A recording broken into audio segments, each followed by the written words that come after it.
Welcome to the Global Medical Device Podcast, where today's brightest minds in the medical device industry go to get their most useful and actionable insider knowledge direct from some of the world's leading medical device experts and companies.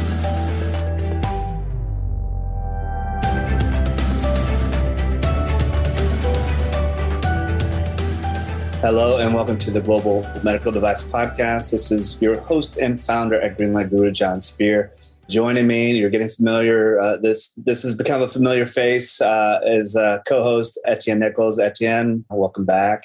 Thanks, John. Good to be back.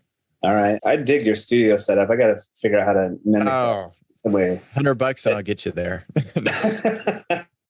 But the books, I mean, those aren't virtual books. Those are real books. That was my own design too. I'll have to tell you about the design of that sometime. We're going to talk about contract manufacturing here in a moment, so maybe we can lace that into the conversation. But also joining us is a repeat guest, Mark Rutkiewicz with Innovize and Consiliso. Mark, welcome back. Thanks, John. Thanks for having me. Etienne, nice to see you again. Good to be back. Well, today, Etienne, what are we talking about? So we're talking about how to select a contract manufacturer.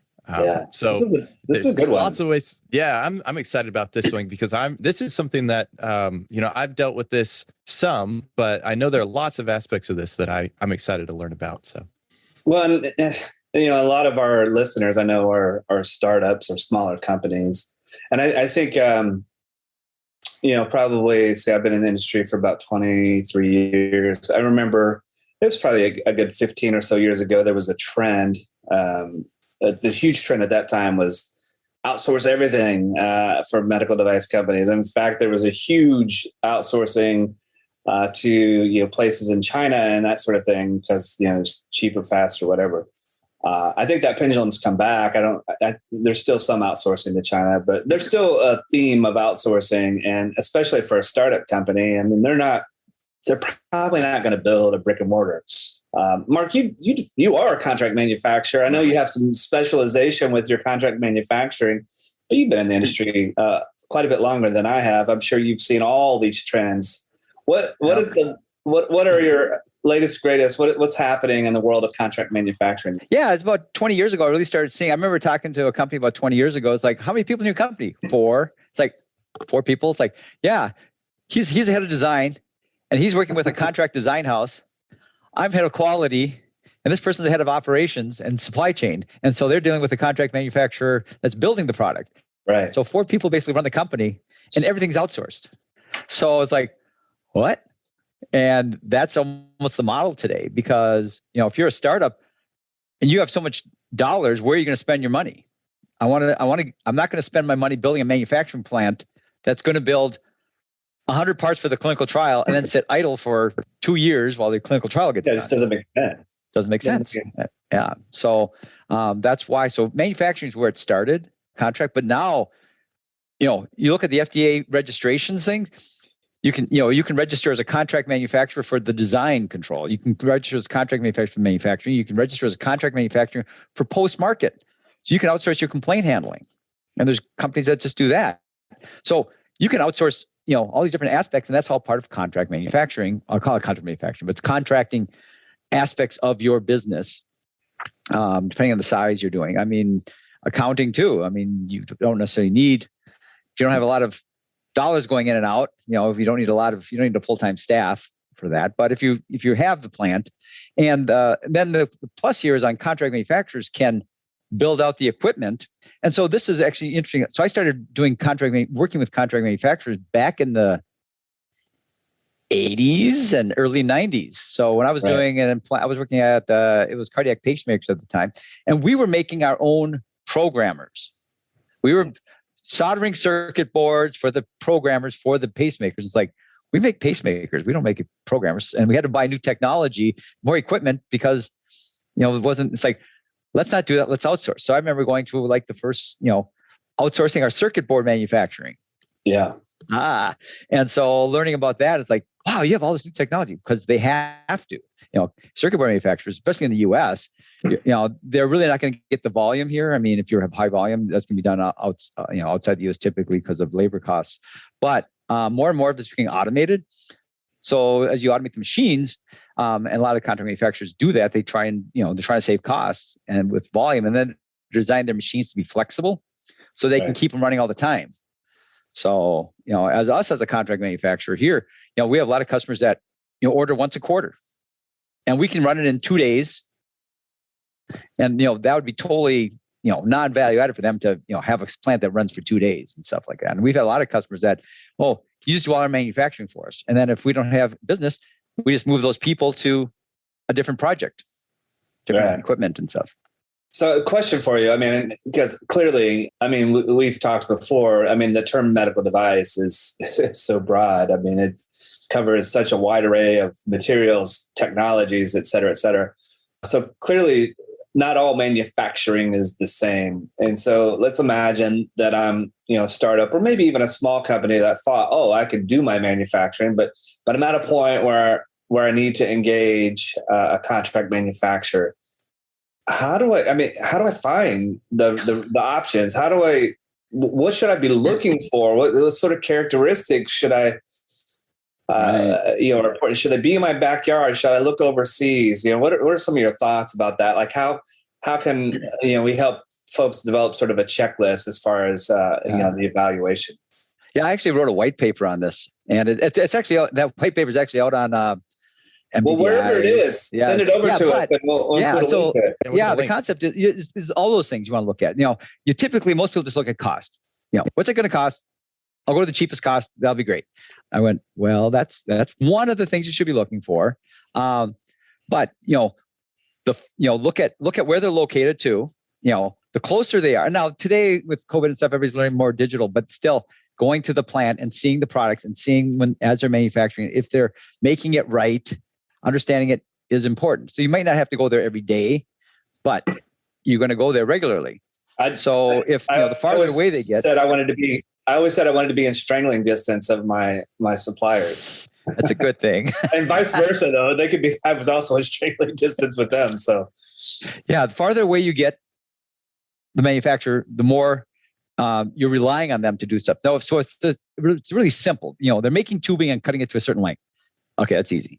As they're making the device, as you're doing assembly, as they're, how many things to look at is how complex is your product? How many process validations will be needed? And, you have to know that yourself going in. The contract manufacturer is only going to do what you tell them to do. They're going to quote you all these things. And so that's, as Innovize here, we quote these things and say, hey, you don't need some things you need validations for and some things you don't. If it can't be verified by a subsequent inspection or test, it needs to be validated. So typically package seals, bonds and stuff like that, laser welds and stuff like that, all have to be validated. But there's parts that don't have to be validated. If you can see that it's this dimension, you don't have to validate it. But if you do validate it, then you know the capability of the process and you know how good your parts are going to be. Okay. So you really want to do more validation than what's really required, depending on how much controls, inspections, and tests you want to throw in. And if you can say, hey, I want you to do this functional test and it's a computer system and you run the test and the software does it all, great. That's good. But then you got the upfront work with that. But let me jump in on that too, because you mentioned cost a moment ago.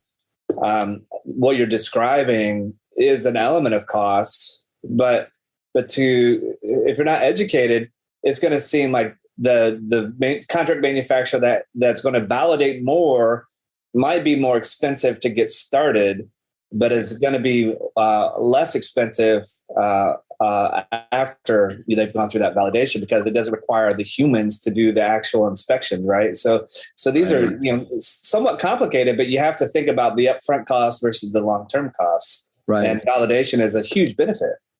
Right. And by validating, you can get more confidence and you don't have to worry about that down the road. Now, how much money do you have?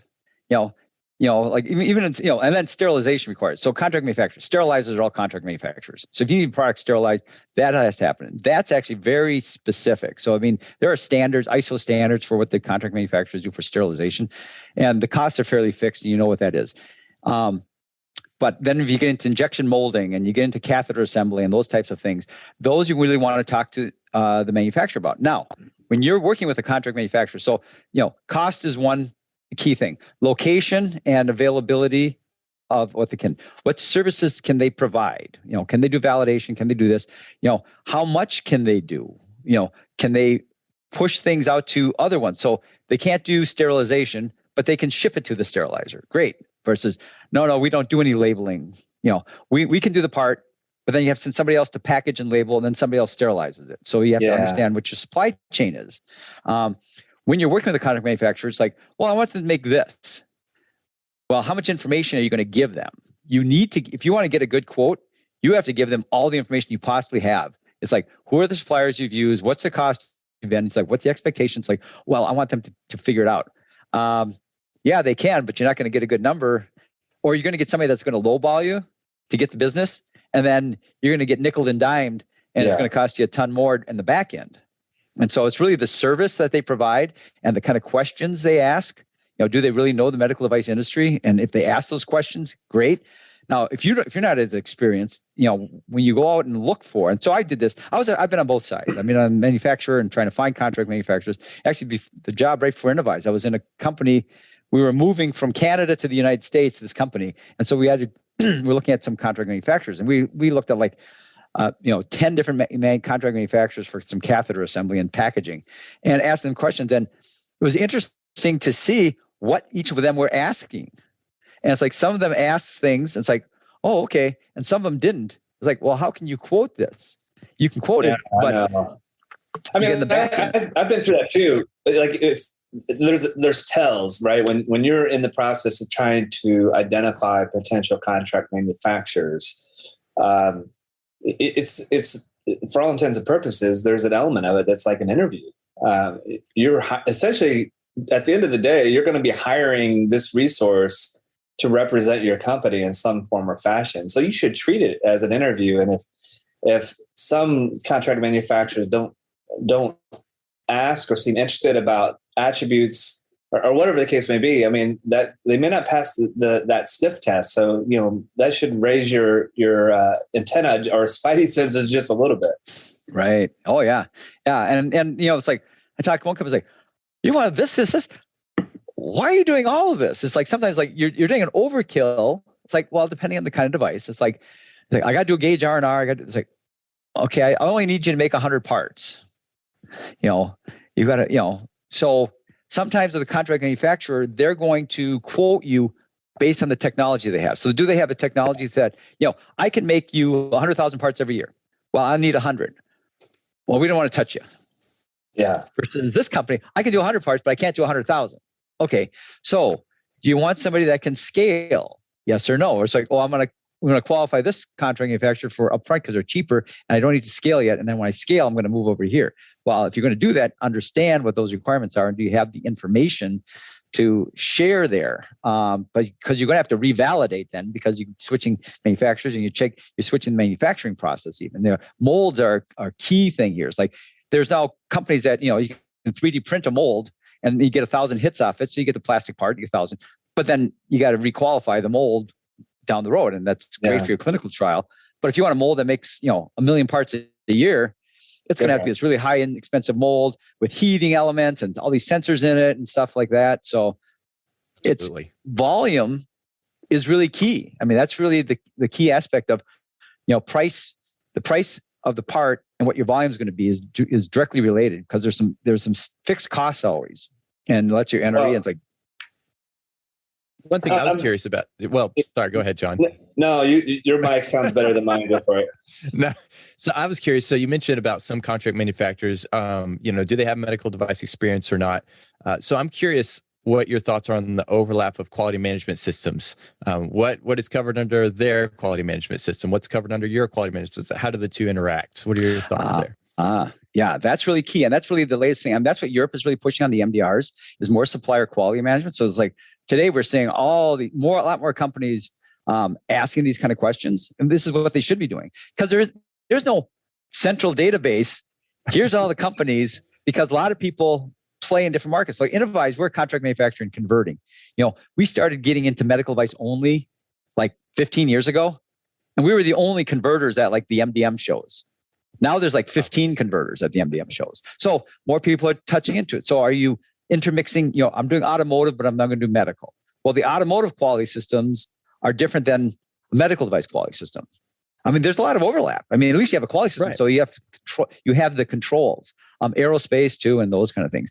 But as a medical device manufacturer to a contract manufacturer, you really want to set up, if you have a partnership, is you need to have you sort of do a survey just to understand the scope, and you may do an audit.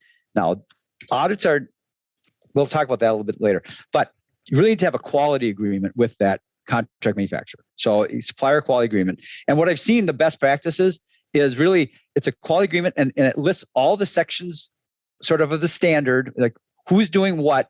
And you have a box that says, customer, supplier, and who's doing what. Yeah. So everybody can understand, design controls. Okay. That's the customer. I'm not going to, as a contract manufacturer, I am not going to approve I'm not going to approve the design output spec. You're going to do that. You're going to do the design verification. I'm going to do the process validation.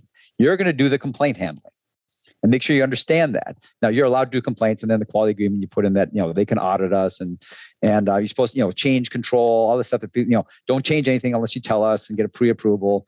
Those kind of things are all in there. Record retention time, those kind of things you want to have in your quality agreement.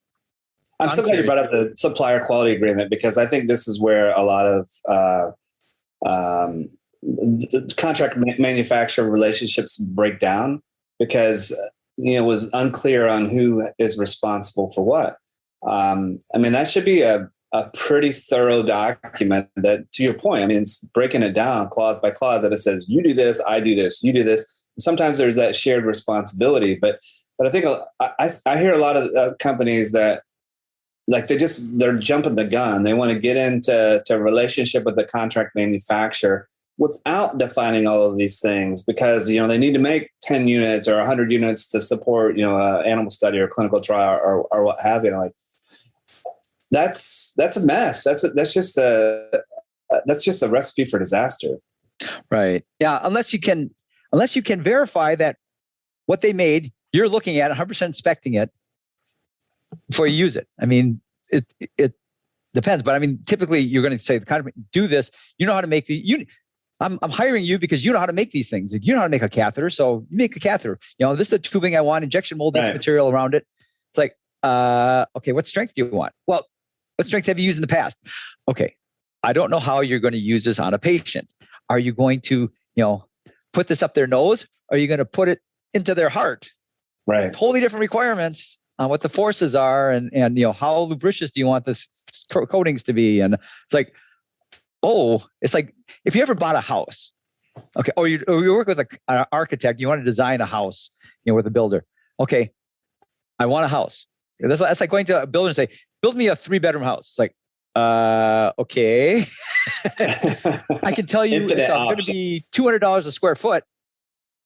And until you tell me what you want, I'm not going to be able to quote you a house. So the same thing, contract manufacturer, I'm not going to build this. I can tell you what the materials are going to cost. If you want, I want a 5-foot long, single lumen, PET catheter with, this much, this, I can tell you what the raw materials are going to cost, but that's not the price we're going to charge you for the material, because of the labor and tooling and everything else to set it up.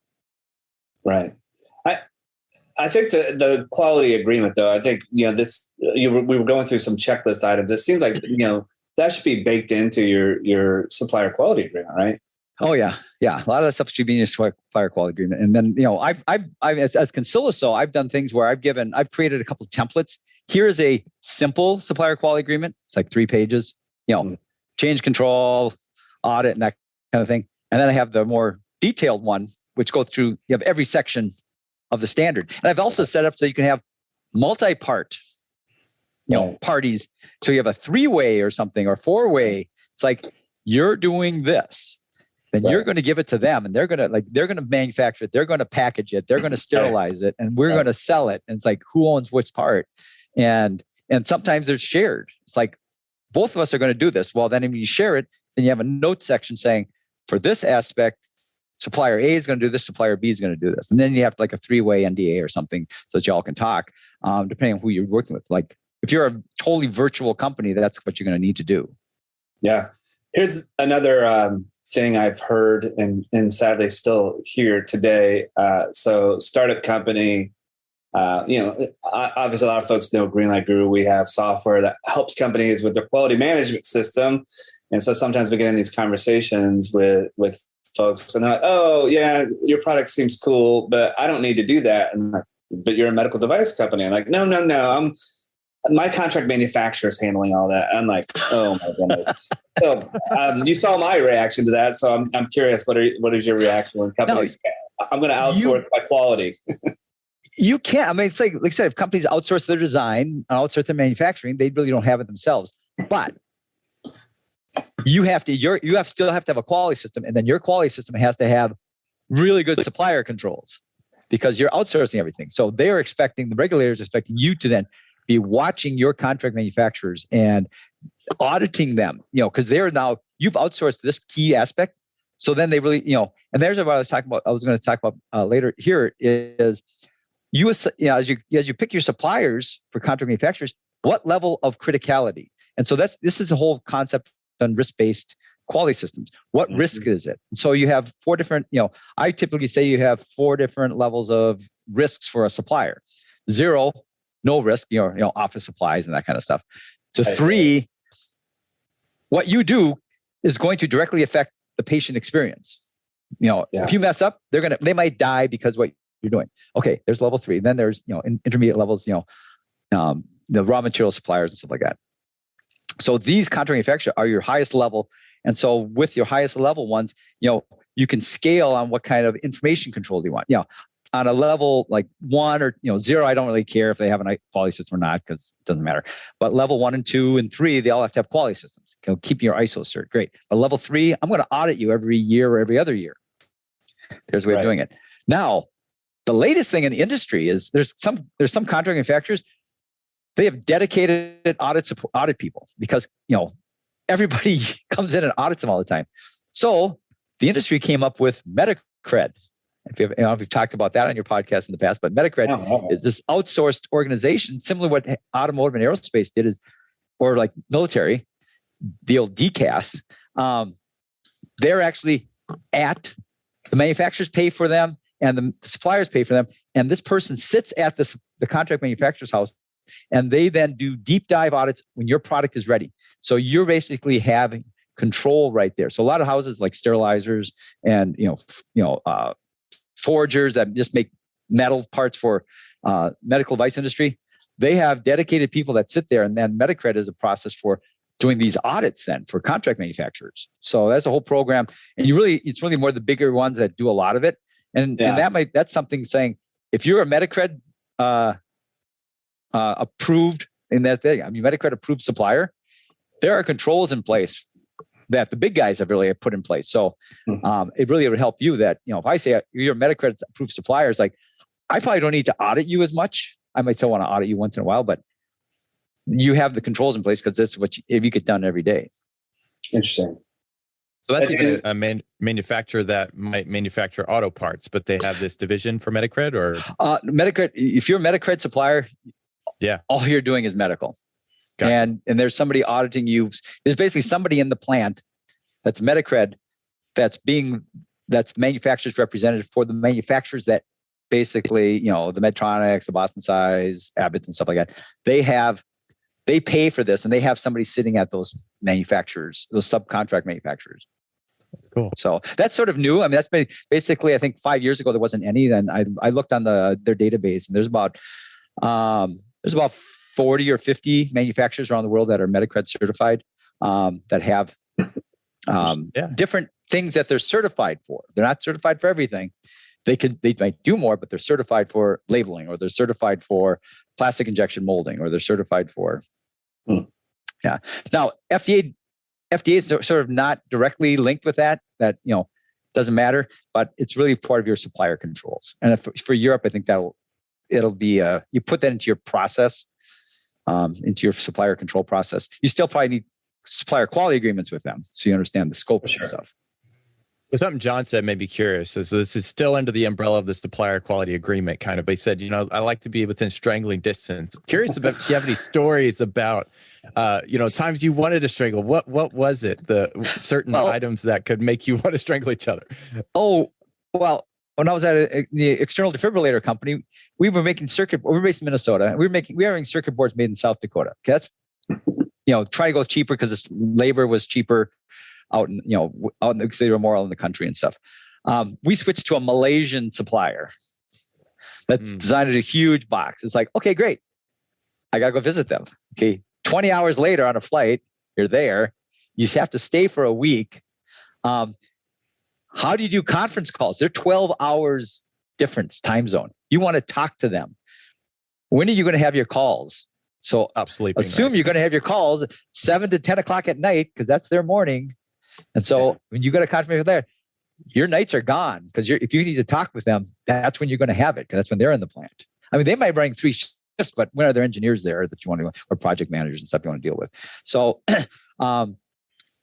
and once you get it fixed and get them going, it works great if you change nothing.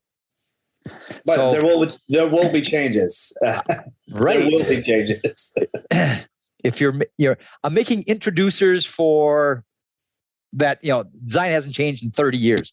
Fine. Outsource that. It's not going to change. It hasn't changed in 30 years. Not going to change again. You're a new company. I would not go there. We've had things like at Innovize, we're a contract manufacturer. We've had some people that have taken products that have been outsourced to China and Mexico and moved them back to the US to us because we automate the product. They were doing it manually. So we can provide better quality because it's more consistent because we've automated the processes. So you're outsourcing it. It's cheaper, but they're doing it manually. So you have there's more variability in the product, and so the overall quality is not as good. Yeah. You said something a moment ago that I want to dive into a little bit. And it's really about scaling. I mean, early on as a company, my volume may be, let's just say, in the tens or in the hundreds. Sure, I've got a vision for down the road where I'll be selling tens of thousands, hundreds of thousands of units. But I guess my word of caution is, generally speaking, is if I have a contract manufacturer that says they can do the hundreds versus the hundreds of thousands, they can do all of it. That raises a flag for me that said, because the scale is different. What I have to have from a manufacturing process is dramatically different. What are your thoughts about that? You have to be able to go and have them show you what they're going to do differently. Now, there's some contract manufacturers. I want to be able to go on your manufacturing floor and see what you're doing. Some won't let you. You're not allowed to go back and see what's behind the curtain. You can talk to us in the conference room, but you can't. Some manufacturers will say, come on in and we'll help you out and show you. And that's the kind of thing, Innovize does is like, come on, I will show you the floor. It's like, we scale because, to make small volumes, we're going to have to do it this way because I won't waste material. And then high volumes, going to do it this way. And it's like, might have to qualify it differently, but we tell them that. So that's the kind of thing you're looking for is how are you going to do this? And ask them the questions. You have to know what they're doing. It's like, you can't be, outsourcing. It's like, well, you do it and not, you still have to own. You're the owner. You own it. You're telling the FDA that you're the owner of the design. You have to own it. And you have, if you're auditing, you're about there and saying, how are you doing this? And look at their documentation and see what kind of records they're keeping. And you never know. You got to, unless you have a history with them, and that they have good records, that's good. I mean, but you don't, if you're, brand new to this, like, well, what does this mean? You might not. And if you do an audit of a supplier and they're teaching you stuff, that's one you want probably to use because they're going to help you. It's like, why am I doing this? It's because of this, and this. It's like, versus it's like, we have to do this. Why? Oh, that's what our process says. No. No, the standard says that, and this is how we do it. If they help teach you about manufacturing and stuff, that's a good contract manufacturer because it's like, then you can make decisions based off of, if you've changed things in your design, this is what they're applying it to. And then you can ask them questions. They're totally, a good contract manufacturer will answer those questions for you. And you talked about like the rating scale or the criticality of suppliers, contract manufacturer, however you define it within your system is definitely the closer they are to death, the product that's going to be used in the patient, the more critical they are. That's sort of my, I guess, rule of thumb. But there has to be a partnership, and this is a strategic relationship that you have with them. And there needs to be enough transparency. I mean, you don't have to tell them all of your secrets, and certainly they may not tell you all of theirs, but there has to be good communication. There has to be good information exchange. And when it comes to scale, I've seen a lot of startups make a mistake. They choose a supplier or a contract manufacturer, and they communicate, we're going to be making hundreds of thousands of units. They're not going to do it right out of the gate, and they don't choose a contract manufacturer that can scale and grow with them. They choose the contract manufacturer that's like full automation, that's spitting product out, but they're not going to be ready for that, and that's going to be a rough relationship. Right. Yeah. Yeah. Expectations of what set them.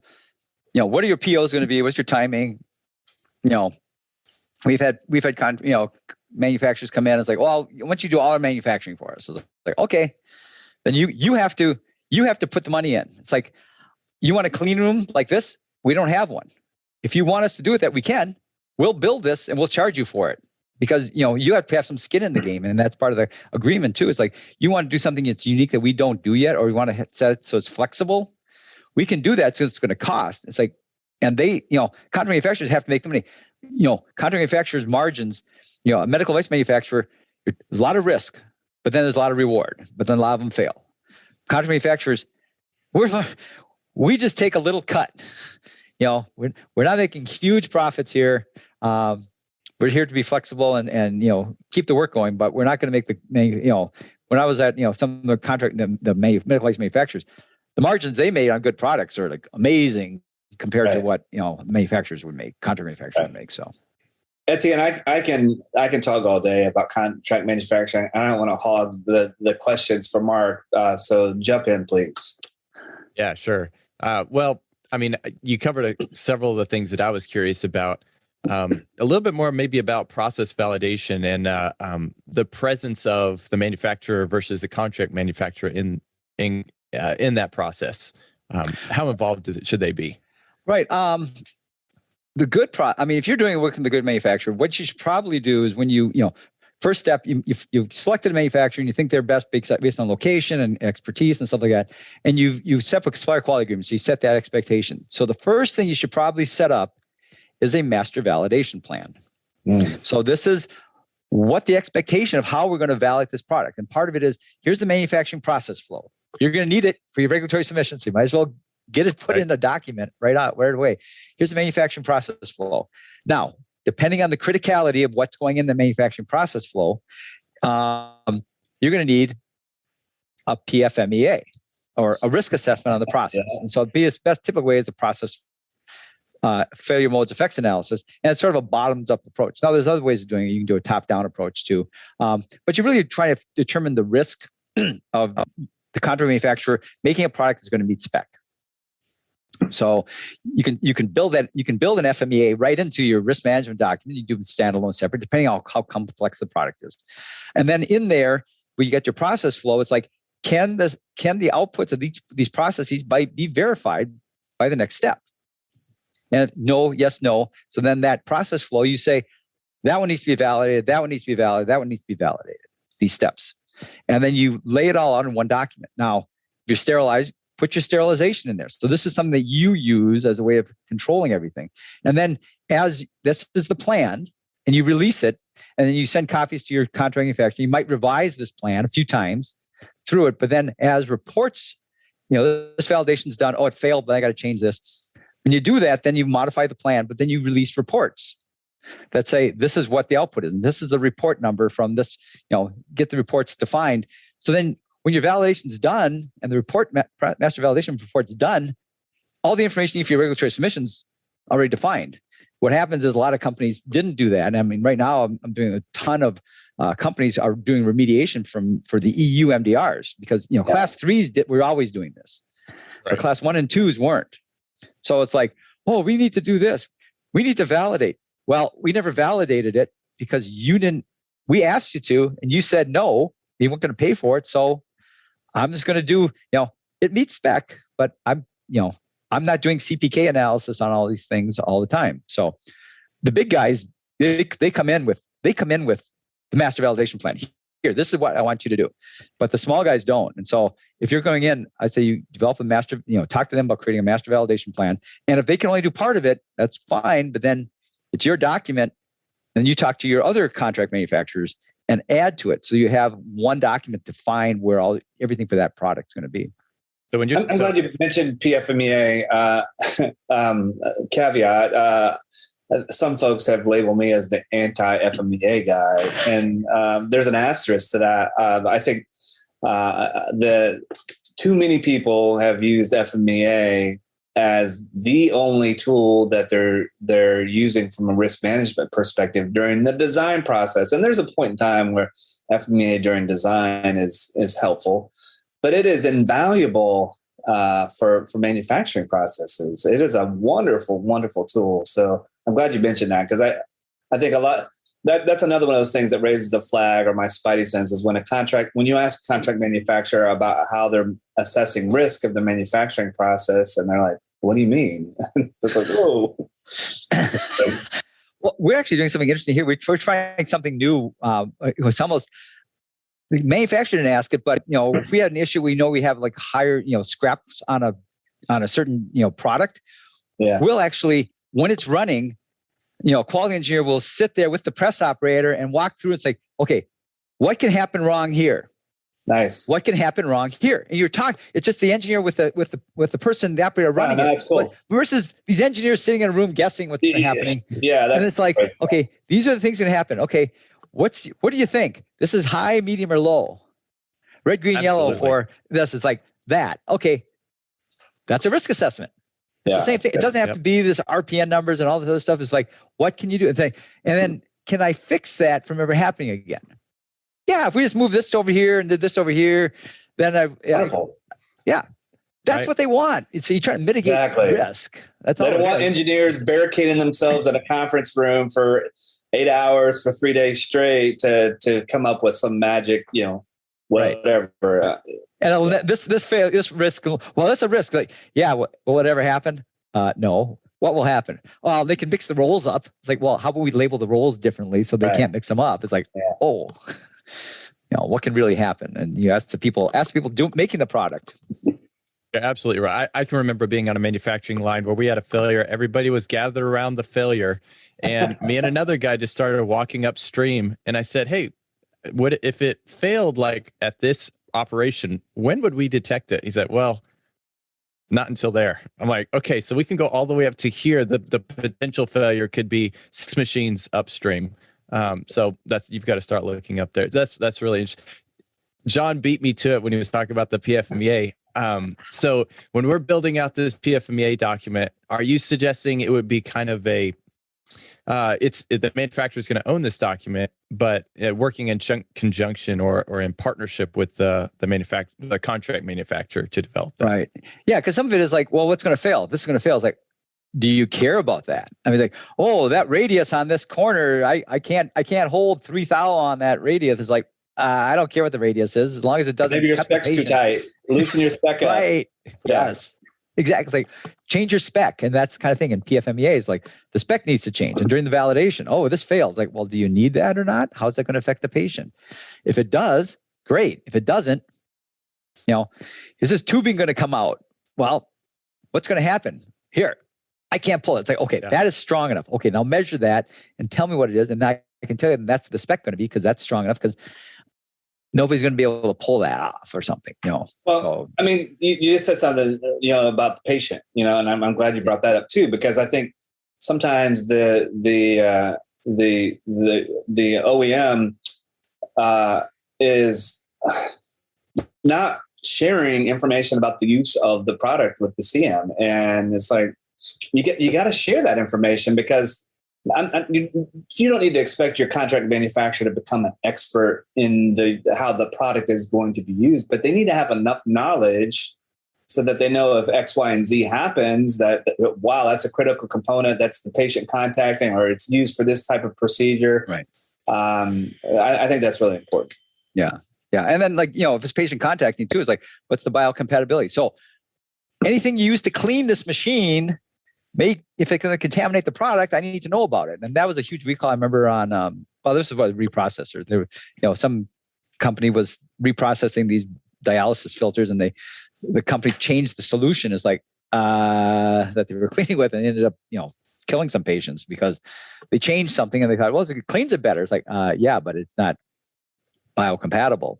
So, and the contract manufacturer didn't know how it was used. So, it really need to communicate on, how it's used and what it's used for, and understand, scopes and process controls.